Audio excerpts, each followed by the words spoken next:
Los mártires de Chicago. Jornadas de 12, de 14, de 16 horas. Las factorías norteamericanas amasaban enormes capitales con mano de obra barata. Migrantes mal pagados, mujeres extenuadas, niños que no conocían los días de descanso. El 1 de mayo será la rebelión. El 1 de mayo será la rebelión. El 1 de mayo será la rebelión. El 1 de mayo de 1886, una ola de huelgas sacudió a Estados Unidos.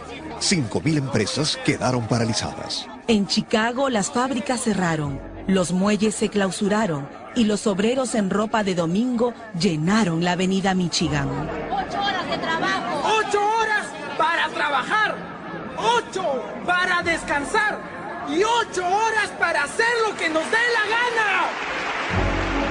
A lo largo y ancho del país, 500 000 de obreros y obreras exigían una jornada laboral de 8 horas. En Chicago, 80.000 hacían huelga.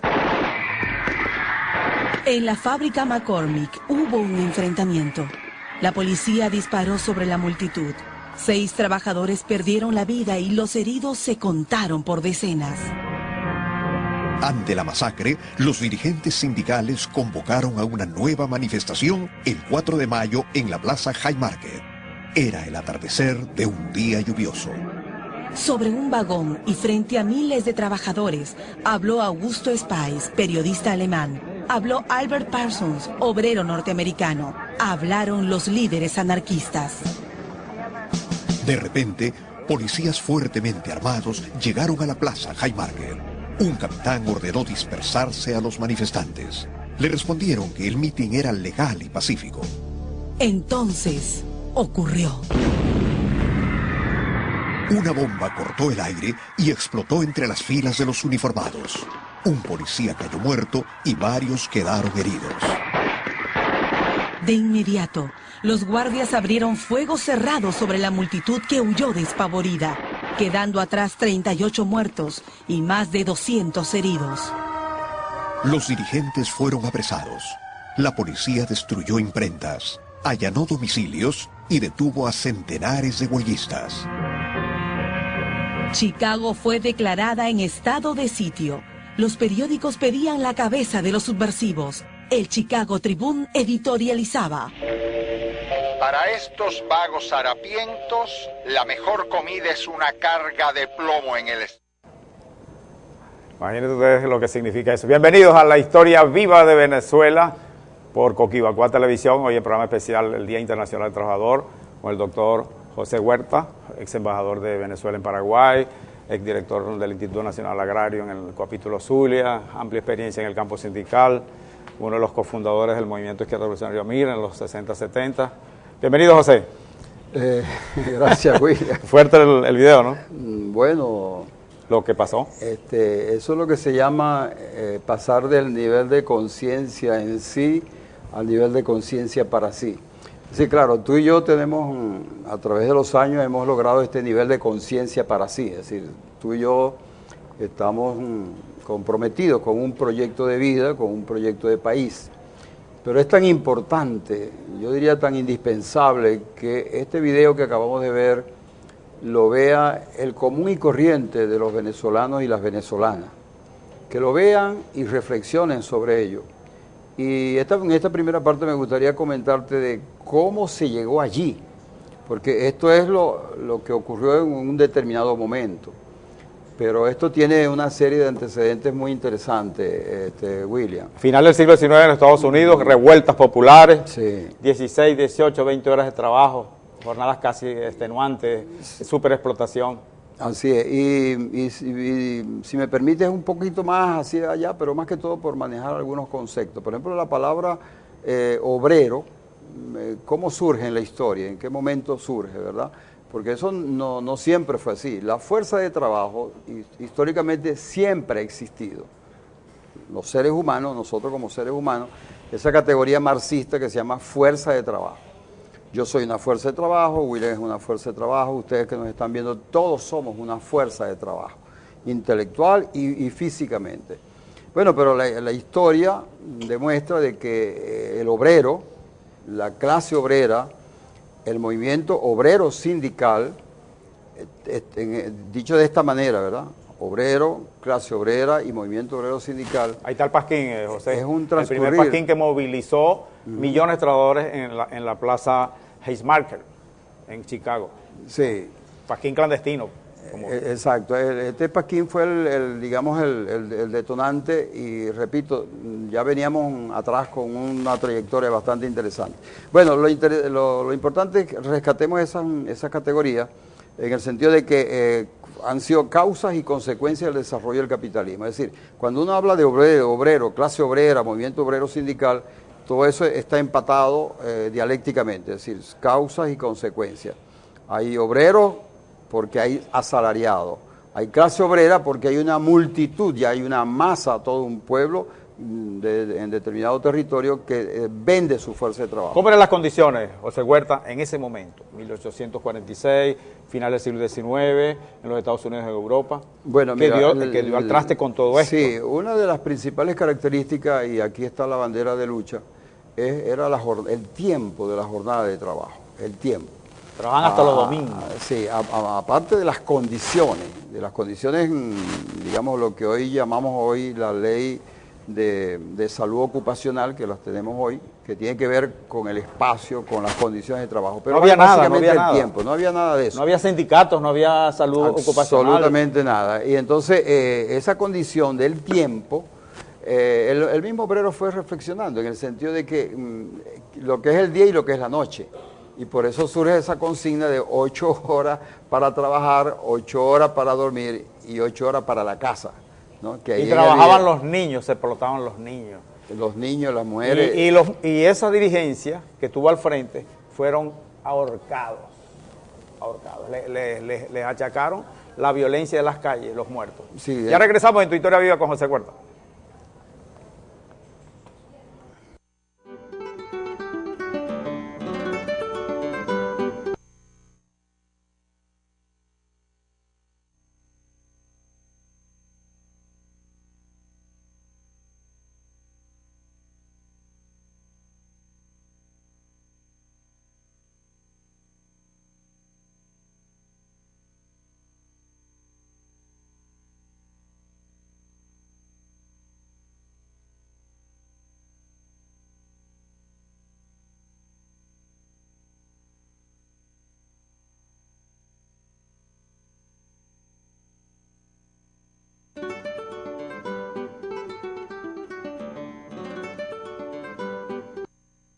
En Venezuela se celebra por primera vez en Maracaibo el 1 de mayo de 1936.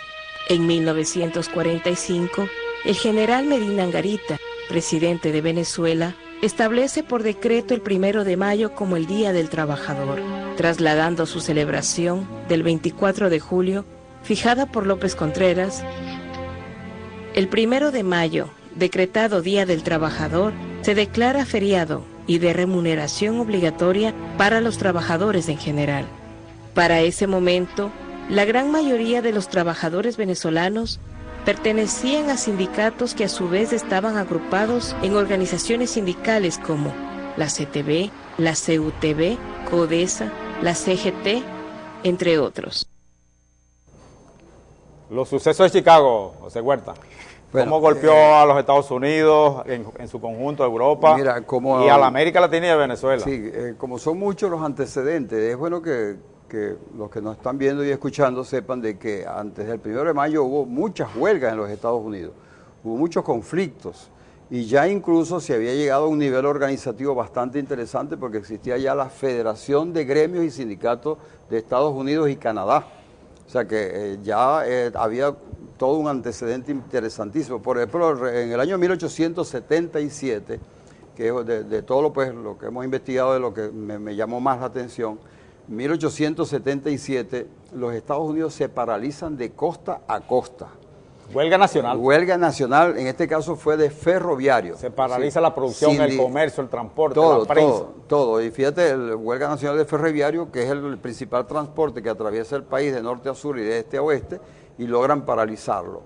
Bueno, esa huelga fue tan interesante que incluso cuando tú y yo hemos estudiado la Comuna de París, bueno, hay una ciudad en los Estados Unidos que se llama San Luis. San Luis fue 2 días gobernada por esos obreros que estaban en huelga. 2 días. Allí el gobierno era de los obreros en huelga. Entonces, ya esto es una serie de antecedentes y ya se venía luchando por las 8 horas, las 8 horas, las 8 horas. Habían logrado... y eliminar el domingo. Sí, dentro del paquete. La jornada de lunes a domingo y la reduciendo. ¿no? Y en eso estamos. Fíjate que históricamente ha sido así. Ya en Europa ya hay jornada de 6 horas. Hay un venezolano que participó en los sucesos de Chicago, que formó un partido. Sí, Daniel de León fue un venezolano que nació en Curazao, pero de familia venezolana. Él hizo posgrado, estudió en Estados Unidos y se vinculó por las relaciones que tenía con la Internacional Comunista, se fue a los Estados Unidos y lo primero que hizo fue inscribirse en el Partido Laboral Socialista. Escuchen bien, Partido Laboral Socialista, uno de los primeros partidos políticos en los Estados Unidos, el partido de la clase obrera. Bueno, allí militó en ese partido Daniel de León. Y ese partido y Daniel de León, junto con otro dirigente que le decían el Gran Bill, vi una foto del Gran Bill, porque un hombre gigante, casi 2 metros de alto, corpulento. Y otra cosa interesante, que en ese partido habían blancos y negros. O sea, ahí no había problema de racismo, no había allí. La militancia en ese partido. Bueno, y ellos participaron en los, vamos a decir, en los antecedentes, en las preparaciones de la lucha por las 8 horas y se involucran también ya en los hechos concretos de Chicago en la plaza. Se salvó milagrosamente, murió ahorcado.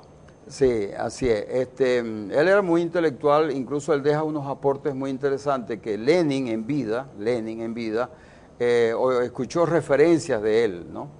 Y él tenía un planteamiento, decía el Estado industrial, él hablaba de un Estado industrial y de sindicatos revolucionarios, ya él hablaba de la fusión entre clase obrera y Estado. De una obra publicada, lamentablemente se nos quedó la fotografía, sí. David de León. Bueno, Lenin dijo, yo quiero traducir al ruso lo que está escribiendo este venezolano, fíjense, Lenin, Vladimir Ilich Lenin, en sus cartas decía, yo quería traducir al ruso la obra de Daniel de León y yo mismo le iba a hacer el prólogo, porque le pareció muy interesante ese planteamiento.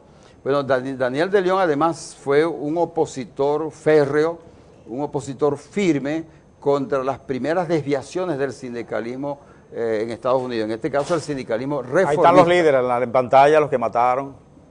Los principales líderes que encabezaron las huelgas nacionales en Chicago, en la plaza Haymarket, ahí donde se 8 detenidos y de los cuales 5 fueron, vamos a decir, enjuiciados y de los cuales... la prensa en contra, jueces en contra, amañados, 3 sentencias compradas. Mira, y hay una cosa interesante en esto. Ahí está, en esa gráfica están los obreros en una de las vigas, en la construcción del Empire State, ¿no? Ya.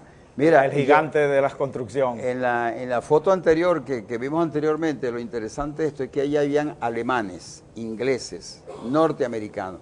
O sea, ya de por sí, desde el punto de vista de los orígenes, estaba internacionalizado el conflicto. En Chicago participaron todos, europeos. Todos, así es. Tengo entendido que algunos latinoamericanos, pero... Y es bueno, importante rápidamente señalar también la influencia que ya tenía la publicación del Manifiesto Comunista del año 1848.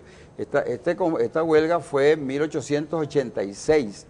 Quiere decir que de 1848, cuando se publica por primera vez el manifiesto, ya habían pasado unos cuantos años de lectura en la clase obrera de esto. Esa es una pintura, como no existía la fotografía, la prensa contrataba a pintores, ¿no? A dibujantes, y ahí refleja los sucesos de ese día. Hay pancartas de los obreros, pero traducidas al español. Queremos un domingo, queremos, en fin, distintas jornadas de 8 horas. Salario justo, esas eran las grandes consignas del momento y siguen siendo. Tú sabes que esto de las 8 horas tiene que ver con aquella categoría marxista de tiempo necesario, ¿no? Y tiempo excedentario. Las 8 horas tienen que ver con el grado de explotación y de la producción de plusvalía del trabajador. O sea, no era cualquier cosa lo de las 8 horas. Justamente mientras más reducían la jornada de trabajo, ya sabían ellos que el grado de explotación bajaba un poco. Y debemos decir que esa jornada sirvió para el nacimiento de los grandes sindicatos en Europa, en los Estados Unidos y Canadá, en la América, y eso golpeó aquí también, ¿no? Con la explotación petrolera, los obreros súper explotados, en unas condiciones de marginalidad, los ejecutivos de las empresas son los que vivían bien, etcétera, etcétera, y eso golpeó aquí. Ya regresamos en Tu Historia Viva con José Huerta.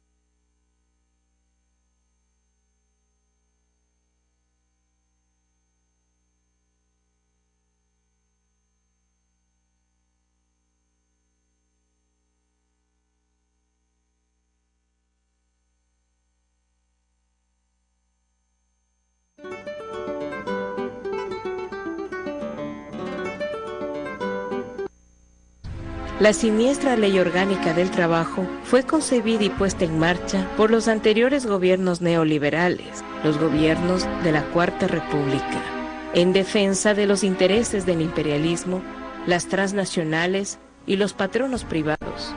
Atenta flagrantemente contra los legítimos derechos de la masa laboral de Venezuela.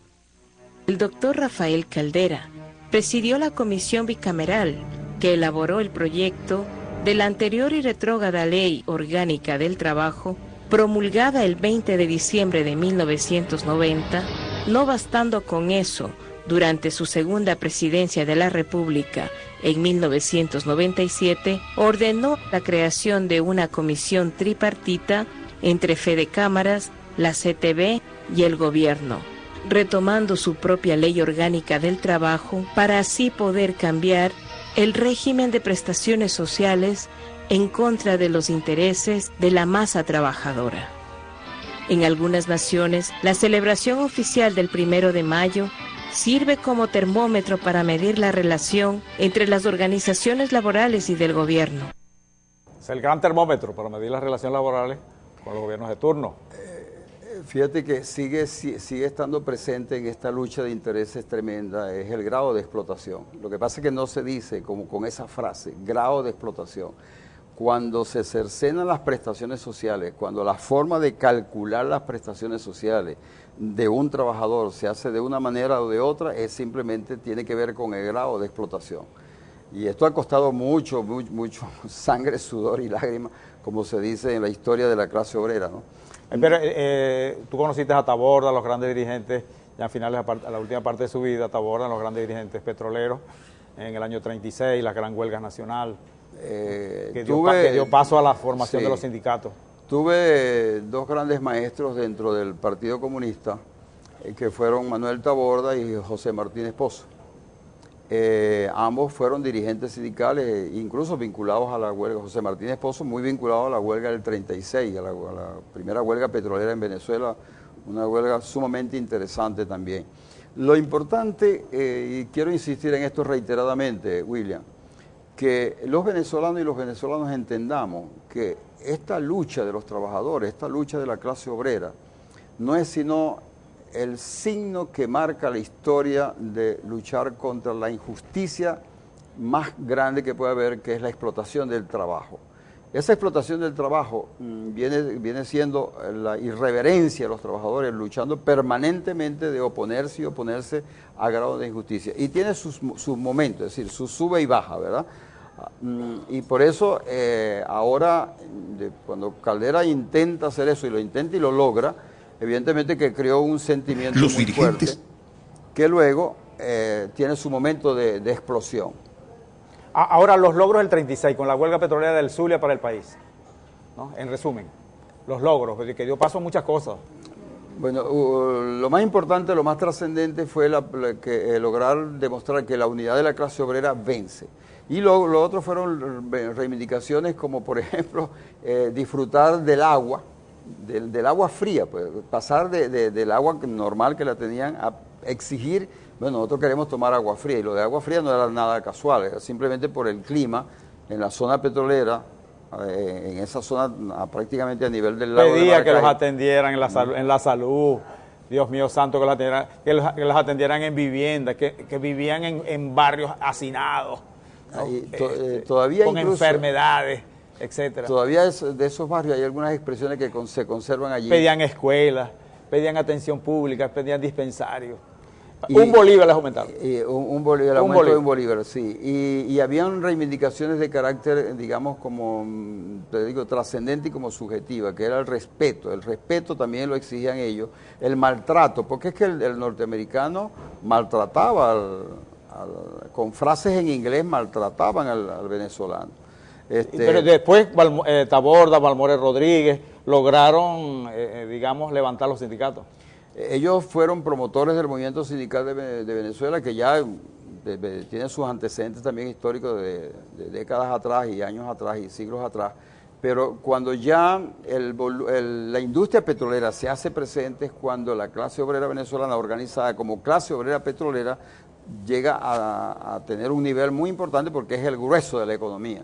No es un sindicato cualquiera, ni es una huelga cualquiera, es una huelga que tiene que ver con lo medular de la economía del país, que en este caso es la industria petrolera. Y cambia un poco con Medina. Con Medina hay ya la formación de los sindicatos, la formación de los partidos políticos, la clase obrera ya tiene otro rol, ¿no? Ya tiene sindicatos formados, sindicatos petroleros, sindicatos industriales, y el papel con el Estado era arrancarle reivindicaciones, pero en otras relaciones de trabajo, de Estado y de gobierno, muy distintas a las que con las compañías petroleras norteamericanas de la década del 2030.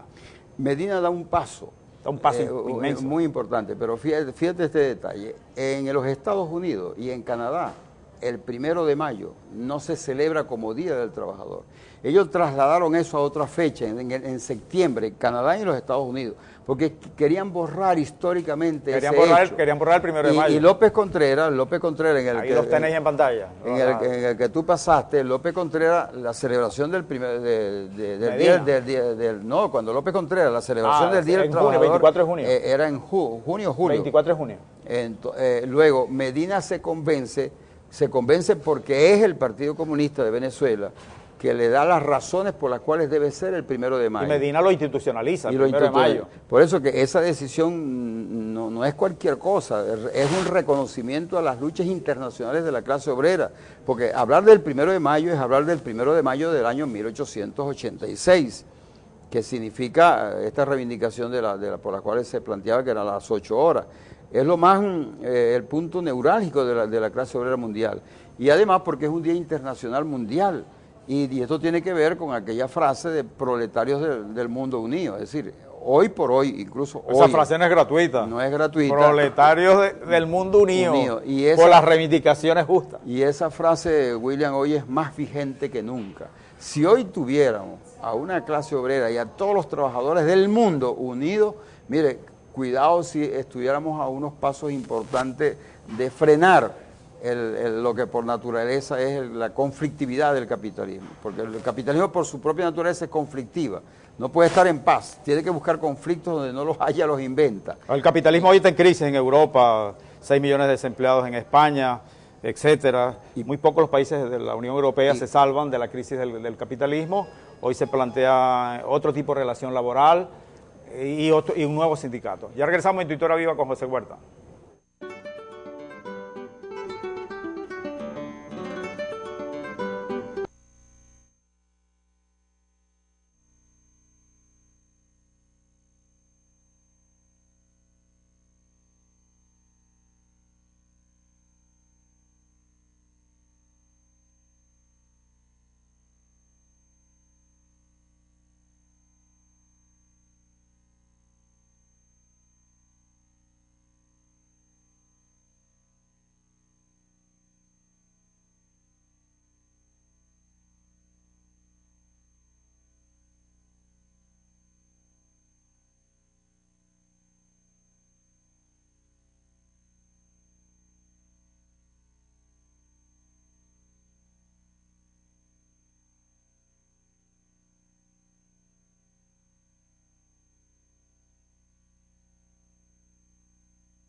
No sería mala idea que así como el decreto de Carmona lo firmaron los que asistieron aquí aquel día nefasto, los que quieran dejar su firma allí estampada para la historia de los líderes obreros, quienes están aquí, todos y todas, pues acompañen el documento con su firma. Es una idea que se me acaba de ocurrir. Segunda ley orgánica en el siglo XXI. Mira, voy a comentarte algo que... Justicia social, estampó Chávez. No, voy a comentarte algo que quizás muy poco se está diciendo y es bueno que ahora se diga con motivo de este 1 de mayo. Y me refiero a conversaciones muy cortas, muy breves, pero que tuve la oportunidad de tener con el presidente Chávez cuando estaba yo en Paraguay. Les confieso que una de las más importantes preocupaciones que tenía el presidente con respecto a los trabajadores y a la ley del trabajo y todo lo que tiene que ver con la organización de los trabajadores era la unidad de la clase obrera, la unidad de los trabajadores. Y Chávez, si él no hubiese fallecido, si se nos hubiese sembrado como se sembró, y creo que es un reto que tiene nuestro presidente Nicolás Maduro, de llamar a una constituyente por la unidad de todos los trabajadores en Venezuela, de la clase obrera venezolana, de todos los trabajadores. Ese paso es muy importante. No podemos andar en un proyecto revolucionario y en un proyecto socialista con un movimiento sindical dividido, con una clase obrera dividida. Aún dentro de algunas diferencias, tenemos que ir hacia esa constituyente por la unidad de todos los trabajadores en Venezuela, con una central única de todos los trabajadores en Venezuela, porque es que incluso es imposible ya que la dirigencia sindical reformista pueda razón de ser. Podrán tener razón de ser con la obcecación mental que caracteriza a los fanáticos, pero es que la misma clase obrera por sí, por su propia naturaleza, es hija y padre y madre de la justicia social. De tal manera que... 7.000 sindicatos, José, 7.000 sindicatos en el país, 42 en el Zulia. Y dentro de algunas horas, algunos días, tenemos el paro nacional de 18 universidades. No, ese paro no va. Paro no va porque afortunadamente en la Universidad del Zulia estamos suficientes profesores con bastante grado de responsabilidad acompañando a los estudiantes. Ya que me tocaste el punto, mira, hay una cosa que es importantísima señalar a la comunidad. La reforma de Córdoba, que dio origen a las universidades autónomas, desarrolló la categoría de comunidad universitaria. Cuando habla de comunidad universitaria, quiere decir que los profesores no existen si no existen estudiantes. La razón de ser... ubica la reforma de Córdoba en 1918, que dio origen a toda la comunidad universitaria. Y cuando tú dices 1918, estás hablando un año después de la primera revolución socialista en el mundo, que fue la revolución bolchevique de 1917. Bueno, esa creación de las universidades autónomas desarrolló la categoría de comunidad universitaria. Es decir, ya no es posible seguir sustentando la tesis de que los obreros por un lado hacen huelga, los empleados hacen huelga y los profesores hacemos huelga. Eso no puede ser. Aquí para ir a una huelga, incluso cualquier paro, hay que ir a un referéndum, porque somos y más si fuera una huelga indefinida. No negamos históricamente que en un momento dado haya una necesidad de una huelga indefinida. Una huelga indefinida es una huelga política, vamos a estar claros en ese sentido. Pero eso tiene que ser mediante un referéndum.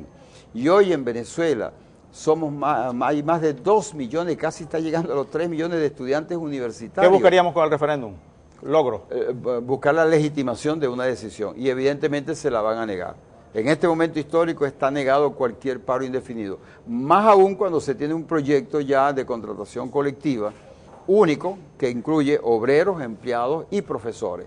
Esto es algo histórico y se ha venido trabajando en eso y eso está ya a punto de ser firmado tanto por la parte, o reconocido tanto por el ministro de Finanzas como por el nuevo ministro de Educación Universitaria. Los logros de la ley, la nueva ley orgánica que firmó en octubre del año pasado, 2012, bueno, el presidente mira, Chávez, que salió en pantalla. Sí, hay una, antes de incluso de Chávez firmar esa ley, Chávez dio un paso sumamente interesante, que fue la homologación, primero la homologación del salario mínimo a la pensión. Esto de la pensión es algo ya, un logro esta nueva ley orgánica del trabajo. Un gran logro. Un gran logro que está incluso ya homologar el salario mínimo con el allí. pensionado. Exactamente. Y prácticamente durante los 14 años del presidente Chávez se estableció la escala móvil de salario. Es decir, el salario mínimo se iba moviendo tal cual se movía la inflación. Recuerdo que la escala móvil de salario fue una consigna que levantó el MIR en aquella, hacia la construcción del gran partido proletario. Esa era nuestra gran consigna a los 70. Nuestra gran consigna. En el Congreso Nacional, pero sí, no lo logramos. La escala móvil de salario, y que más o menos en cuanto al salario mínimo se logró por la vía del hecho, pues. Y en esto prácticamente Chávez fue el promotor de eso.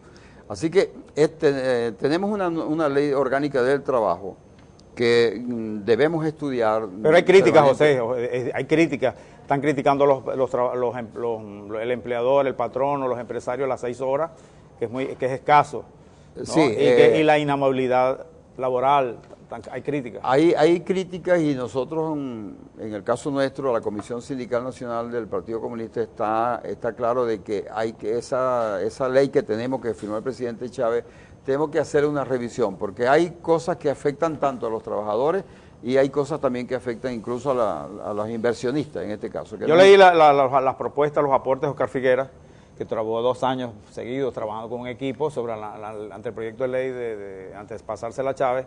Sin embargo, muchas cosas fueron extirpadas. Sí, ¿no? Sobre todo, mira, brindarle al trabajador la posibilidad de conocer todo el proceso de producción. Porque el problema del proceso de producción tiene unos secretos, que la parte empresarial se guarde esos secretos. Y por supuesto, cuando baja la contratación colectiva y la ley estimula y permite que los trabajadores logren conocer al dedillo la estructura de costo de cualquier proceso productivo. Porque si no se conoce la estructura de costo, entonces incluso la estructura de costo hoy por hoy hasta le conviene al empresario. O sea que el empresario tiene que poner las cuentas en la mesa. Las cuentas claras sobre la mesa. Ya regresamos en la historia viva de Venezuela.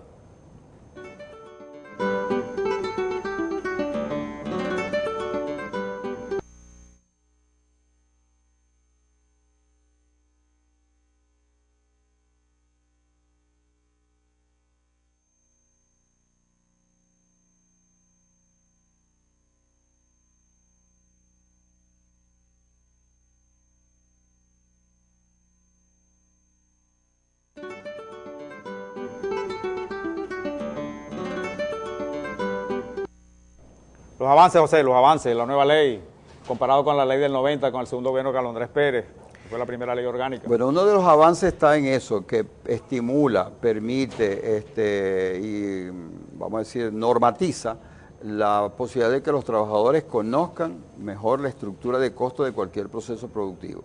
Y esto es fundamental para cualquier proyecto socialista, porque es sumamente importante conocer, por ejemplo, en el CENIAT, siempre he dicho que los trabajadores deberían tener en el CENIAT un brazo derecho, porque le permite dar datos precisos para saber cómo luchar en una contratación colectiva justa. Bueno, pero lo más trascendente es que, estamos en deuda con eso, insisto en el problema de la unidad de los trabajadores. Esta ley orgánica estimula, busca la forma, la manera de ir hacia allá. Pero eso requiere un proceso constituyente. ¿Cómo engranamos en esta etapa de la revolución a la clase obrera con el nuevo empresariado que tenga la visión de Estado y Gobierno hacia el futuro? El nuevo empresariado no debe temerle al conocimiento de la estructura de costos. No debe temerle. Sincerar todo. Sincerar todo, absolutamente todo. ¿Cuáles son mis ganancias? Porque eso eleva el nivel de conciencia de los trabajadores y del propio empresario. Entonces, esa transparencia es fundamental. Yo pienso que se ha ido formando, vamos a decir, una camada, hay una corriente dentro del sector empresarial que ya no le teme al conocimiento, a compartir, pues a transparentar la estructura. Porque a veces el obrero cree que el empresario gana mucho y le está pagando poquito, y resulta que él tiene que saber sus sacrificios, aporte capital, él paga impuestos, paga las prestaciones. Él tiene una carga de sacrificio porque pues, además pone el capital, pero el obrero pone su fuerza de trabajo y está amparado por la ley, por los sindicatos. Pero los dos tienen que entenderse en función de comprender toda la fase del proceso productivo y el nivel de ganancia de los dos, para poder exigir reivindicaciones. Claro, claro. Hasta dónde estiro, ¿no? No, y fíjate que, imagínate una empresa de propiedad social, o sea, una empresa socialista donde los propietarios sean los mismos trabajadores. Allí, bien. Los mismos trabajadores también tienen su estructura de costo. No es nada, es decir, yo puedo ser propietario de una empresa con 100 trabajadores, perfecto, muy bien, yo soy el propietario capitalista, propietario único. Yo tengo una estructura de costo, esa estructura de costo va a variar muy poco si pasa a ser propiedad de los 100 trabajadores. El conocimiento es el mismo, es decir, es cuestión de ver la estructura de costo. Claro, como cuando es el propietario individual, yo puedo decir, mira, esta empresa publicitaria, métele ahí yo no sé cuántos miles de millones de bolívares para gastarlos en publicidad. Si fuera propiedad de los trabajadores dirían, ¿y por qué vamos a estar gastando en publicidad de esa manera? Vamos a buscar otra forma. Es decir, la capacidad de ahorro de la empresa. El cambio en la estructura de costos es muy importante tomar conciencia en ello. Entonces, insisto, es uno de los estímulos que tiene esta nueva ley orgánica del trabajo. Hay que modificarla, tú lo has dicho muy bien, hay cosas que están ahí un poquito enredando el volantín, tanto los trabajadores como los empresarios. Y yo pienso que el presidente lo dijo, Chávez lo dijo, podemos llegar sí, a concertar, a modificar algunas cosas. Yo estoy absolutamente convencido y muy optimista que el nuevo presidente Nicolás Maduro, no solamente por su condición, digamos, de origen obrero, sino que, insisto en esto, el nivel de conciencia para sí. No se puede desarrollar un proyecto político trascendente, revolucionario, si los venezolanos no elevan cada vez más su nivel de conciencia para sí. Conciencia para sí significa trascender lo menudo, lo cotidiano. Yo puedo estar consciente de que hoy estoy comprando 1 kilo de arroz en X cantidad. Pero si yo voy más allá y digo, ¿y por qué? Me empiezo a preguntar, ¿por qué este kilo de arroz me cuesta tanto? ¿Dónde se produce? ¿Cómo se produce? ¿Importamos o no importamos arroz? ¿Cuál es la estructura de costo que tiene el arroz? Hay otra cosa, parece que es una teoría de investigación sí, en la praxis, ¿no? Las empresas socialistas de Estado y de gobierno, a través del poder comunal, y versus la empresa capitalista, aunque tenga una nueva visión, pero es capitalista al fin, ¿no? ¿Cómo ensamblamos? Es difícil. Se necesita ese nivel de conciencia, y cuando es mixta, es decir, cuando el Estado está participando, ahí hay que tener extremo cuidado, porque ese trabajador que ya es cogestionario no puede sentir que en este paso cualitativo importante se sienta maltratado por el Estado, porque él va a decir, bueno, yo prefiero entonces regreso a la empresa privada. El PSUV tiene que dar la discusión, debates públicos, debates internos, con trabajo, hay aportes ya, mismo Figueres, hay muchos. ¿no? Y las empresas de propiedad social, que así las llamamos, la eficiencia también es sumamente importante. No puede haber burocratismo, no puede haber corrupción. Es decir, eficiencia o nada. Lo que plantea el presidente Maduro, los gabinetes de calle, ¿tu concepto? Eso ahora creo que, te confieso que estoy muy entusiasmado porque yo pensé que el gabinete de calle me preocupaba que era solamente el presidente. Yo estoy viendo que no es el presidente. No, integración. Es todo el equipo integral del gabinete de gobierno integral. Integrar empresarios, trabajadores, estudiantes, integrar las distintas áreas, escuchar propuestas, analizarlas en esa simbiosis, en esa interconexión en función de la calidad, de la eficiencia. Para algo tiene que servir eso, porque por primera vez en la historia, esto es bueno decirlo, por primera vez en Venezuela estamos observando días largos, muchos ministros al interior del país, visitando espacios que antes prácticamente los ministros no iban. Así que eso es un gran avance y un estímulo para lo que viene. Aquí hay una foto, José. ¿Te recuerdas de esta foto? La historia vive en el Canal 11. ¿Cuándo fue eso? Imagínate tú. ¿Y este otro ángulo? Pero eso fue un 1 de mayo también. Yo creo que fue el 1 de mayo. Pero eso fue es una sorpresa. Oye, ¿cómo uno se ve chamito, ¿no? ¿Y te acuerdas cuando estuvimos allá en el apoyo del sindicato SUTIJ, el sindicato de hierro? Con nuestro común amigo Gerásimo Chávez. ¿No? Le dimos la vuelta al país en un Volkswagen Fastback. 75, fuimos en tu Fastback. Cuatro revolucionarios soñadores por una Venezuela libre, ¿no? ¿Tu mensaje? Bueno, a todos los trabajadores venezolanos, trabajadoras y trabajadores, este miércoles 1 de mayo, recordar que su presencia en la historia no fue nada casual, que nos costó mucha sangre, sacrificio y lucha. Y esa sangre, sacrificio y lucha continuarán. Hay espacios todavía en el planeta Tierra, hay muchos países donde hay mucha injusticia. En Venezuela, afortunadamente, y en América Latina nos encontramos con una corriente hoy de opinión en avance a lograr cada vez mayores niveles de justicia social. Así que dialogar para entender. Celebremos con alegría este 1 de mayo y pensemos en que muy pronto, más temprano que tarde, vamos a lograr la unidad de todos los trabajadores venezolanos. Ese es un objetivo importante para este proceso revolucionario. Lo esperamos el martes a la Historia Viva de Venezuela a las 9 de la noche por Coquibacoa Televisión.